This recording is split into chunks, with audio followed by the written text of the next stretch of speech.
বন্ধুরা, আমি চন্দনা kitchen and blog চ্যানেলে তোমাদেরকে জানাই স্বাগতম। আশা করি তোমরা ভালো আছো। এই শীতে তোমাদের জন্য আমি একটি নতুন রেসিপি নিয়ে চলে এসেছি। রেসিপিটি হলো সুজির ভাপা। চলো সুজির ভাপা বানানোর জন্য কি কি নিয়েছি এবারে দেখি।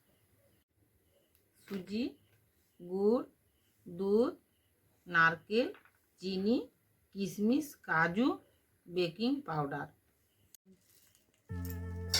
কড়া গরম হয়ে গিয়েছে, আমি গুড় দিয়ে দিচ্ছি।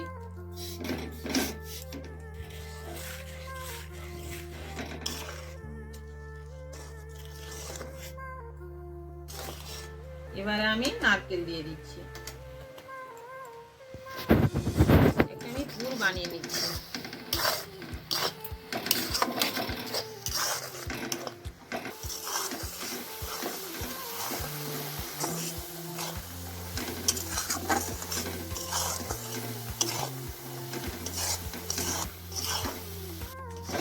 এভাবে আমি ভেজে নিয়েছি, এবারে আমি নামিয়ে নিচ্ছি।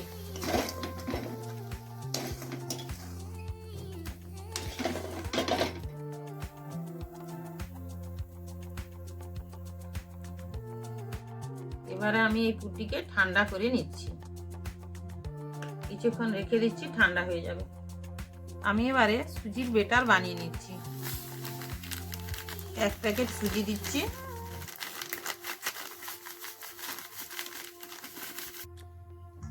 দুধ দিচ্ছি এক বাটি, যদি প্রয়োজনে আরো লাগে আরেকটু আমি দিব।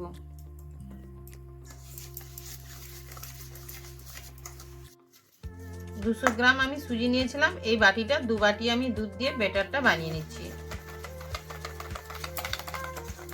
তোমাদের প্রয়োজন মতো তোমরা দিবে। এবার আমি একটু চিনি দিয়ে দিচ্ছি, কম অল্প পরিমাণ।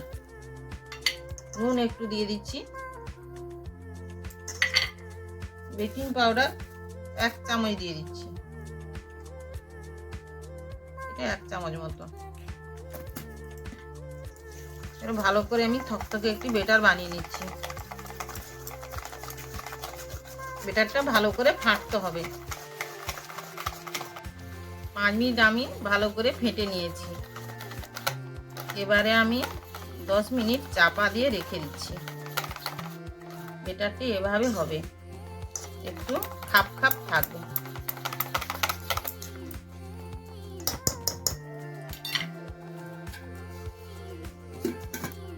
সুজির ভাপা বানানোর জন্য আমি হাঁড়িতে জল দিয়ে দিচ্ছি।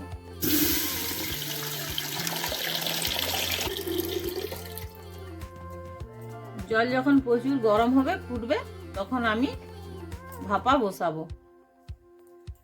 সুজির ভাপা বানানোর জন্য আমি এই পাত্রটি নিয়ে নিয়েছি। এই পাত্রে আমি সাদা তেল একটু মাখিয়ে দিচ্ছি।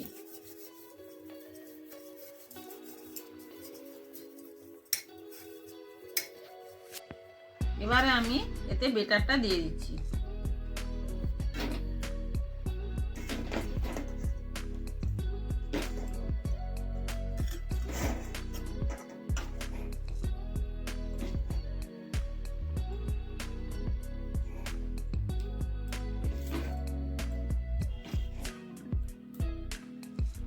এবার আমি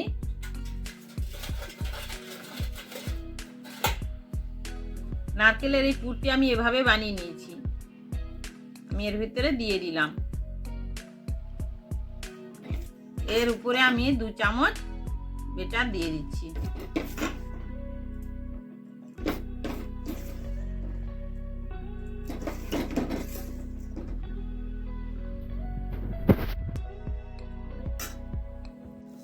জল গরম হয়ে গিয়েছে, এবারে আমি একটি ঝাড়া বসালাম। আর এই পাত্রে কিছুটি অংশ আমি ফাঁকা রেখেছি, কারণ এটা ফুলে যখন হয়ে যাবে তখন ফুলে একবার ভর্তি হয়ে যাবে। এবারে আমি বসিয়ে দিচ্ছি, আর এটা দিয়ে আমি চাপা দিয়ে দিচ্ছি 20 মিনিট মতো।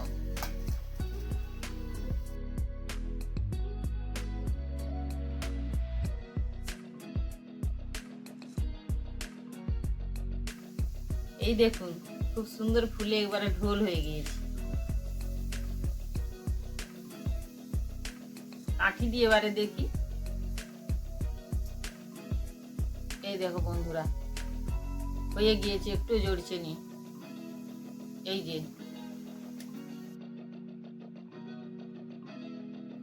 এবারে আমি উল্টিয়ে নিচ্ছি।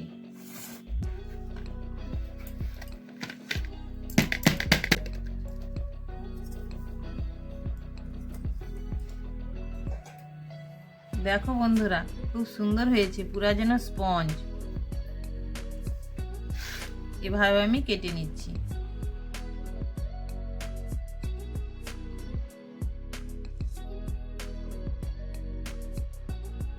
বন্ধুরা, ভিডিওটি তো দেখলে, যদি ভালো লেগে থাকে ভিডিওটিতে লাইক করবে, চ্যানেলটিতে সাবস্ক্রাইব করবে।